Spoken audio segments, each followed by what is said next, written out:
Bonsoir. Il s'agira d'un court message vidéo en réponse à certaines réflexions que j'ai eues par rapport au texte biblique suivant.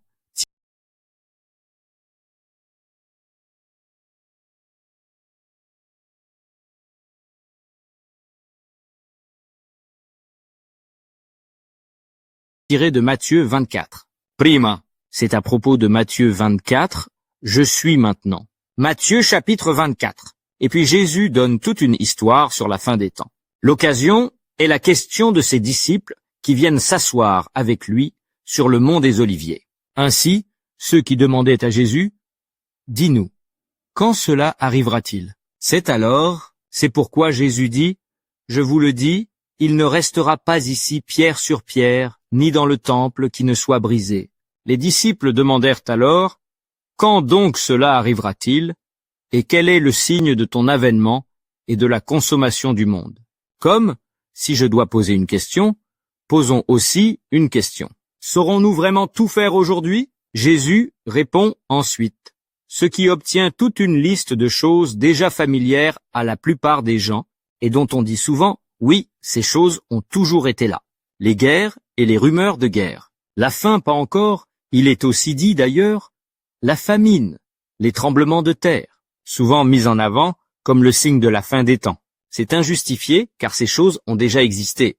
Et Jésus dit aussi, ce n'est pas encore la fin. Mais c'est un signe de la fin, car il parle du travail de l'enfantement. Mais ce n'est pas le sujet pour moi, car cette liste continue. Faux prophètes, loi mépris croissant, l'amour de la plupart se refroidira. Ce sont des tendances que nous pouvons bien reconnaître dans le monde. Puis, en fin de compte, il s'agit de savoir quand la fin arrive, et c'est de cela qu'il s'agit. C'est dit très clairement, quand la vraie fin arrive dans cet évangile du royaume. Ce qu'il a prêché et propagé tout au long de sa vie, qui sera prêché dans le monde entier, comme un témoignage à toutes les nations, et puis la fin sera venue. Toutes les nations, la fin. Et je trouve cela immensément spécial. Regardez, vous pouvez maintenant regarder D'accord, Jésus dit cela, et puis vient la fin. Vous pouvez croire ou ne pas croire cela. Mais ce que vous ne pouvez pas éviter, que vous croyiez à tout cela ou non, c'est le royaume.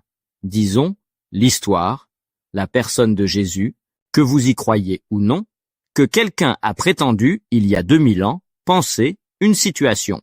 Voici un enseignant juif, qui enseigne le royaume de Dieu, qui dit d'ailleurs sans équivoque qu'il en est lui-même originaire. Enfin, il est sur Matthieu 24, c'est-à-dire une semaine avant qu'il ne soit arrêté et livré, et il indique qu'il sait qu'il sera attrapé, livré et tué. Vous avez affaire à un petit groupe de disciples, qui suivent quelqu'un qui n'est pas en phase, qui n'est pas de ce monde, et qui dit alors que Wappy Story, ce qui n'est pas connu dans le monde en ce moment, cette histoire du royaume de Dieu, qui sera prêchée dans le monde entier au témoignage de toutes les nations, et quand cela arrivera, la fin viendra.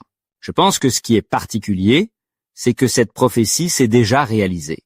Pas encore tout à fait, car la fin n'est pas encore là, mais nous sommes apparemment proches, si vous deviez y croire. Mais ce qui est extraordinaire, c'est qu'une grande partie de ce texte s'est réalisée. Ce petit club de gens insubstantiels, c'est à travers eux que ce royaume a été prêché dans le monde entier.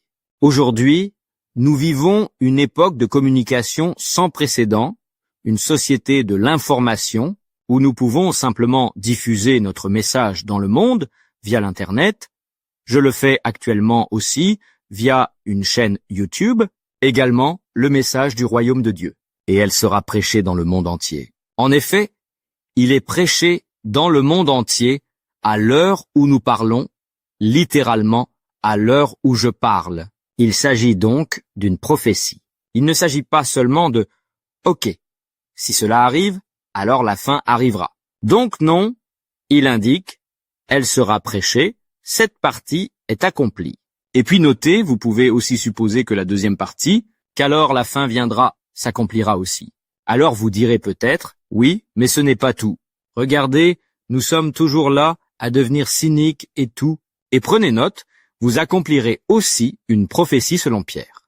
Que des moqueurs viendront dans les derniers jours disant « Voici donc où est la promesse de son avènement ?»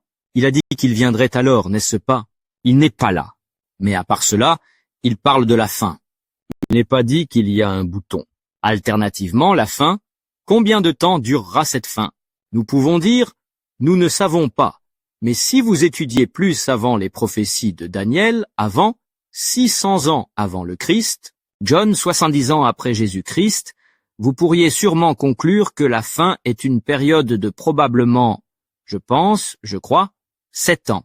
Donc ces 7 années, si c'est la phase finale de ce monde, sont peut-être pour bientôt. Il y a aussi d'autres raisons d'y croire, et je dois y consacrer une ardente séparée. À partir de maintenant, je veux en rester là. Ce qui est extraordinaire, c'est que cela fait partie de cette prophétie et de cet accomplissement, ce qui ne semble pas logique que cela se produise. Le message proclamé à cette époque dans cette partie du monde en Israël, sous une secte juive en fait, elle était considérée comme une secte juive sans égard, je dirais sous le joug d'une puissance romaine, l'Empire romain, qui s'en moquait, qui voulait tuer cela dans l'œuf, ce que les prêtres juifs, qui ont bien sûr livré Jésus pour qu'il soit crucifié. Aucune chance de réussite. Il n'a aucune chance de succès. Et puis Jésus ose dire que ce message qui n'a aucune chance d'aboutir, ce qui allait de toute façon être prêché à Jérusalem. C'est impossible, car que tue-t-on quand on le fait? Que Jésus ose alors dire, non, ce message ne sera pas prêché seulement à Jérusalem, non seulement en Israël, non seulement au Moyen-Orient, mais dans le monde entier. C'est une puissante prophétie que nous voyons s'accomplir en ce moment même. Et qu'est-ce que vous y gagnerez? Voilà, si vous êtes honnête, cela devrait vous aider à être renforcé dans votre foi. Croyez en Jésus comme étant la vérité, et vous avez besoin d'eux.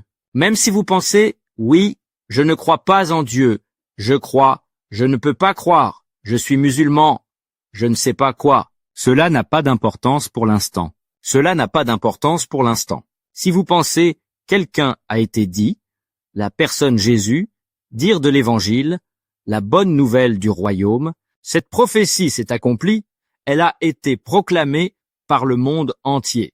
Alors vous pouvez être encouragé par le fait qu'il y a quelqu'un de l'éternité qui sait ce qui se passe à propos de ce monde, va se produire, qui sait comment cela se termine, et votre vie aussi pourrait être entre ses mains. Et il saura alors exactement quoi faire de vous, et comment il va vous faire entrer dans cette éternité aussi. Soyez encouragés par ceci. Allez, vous en avez besoin. Laissez tomber toute cette religion, et soyez encouragés. C'est la seule phrase. Quelqu'un qui sait ce qui se passe, qui connaît le but avec tout ce qui se passe, qui a prévu ce qui se passe et qui est capable de vous guider à travers cela, aussi par cette fin. Salutations.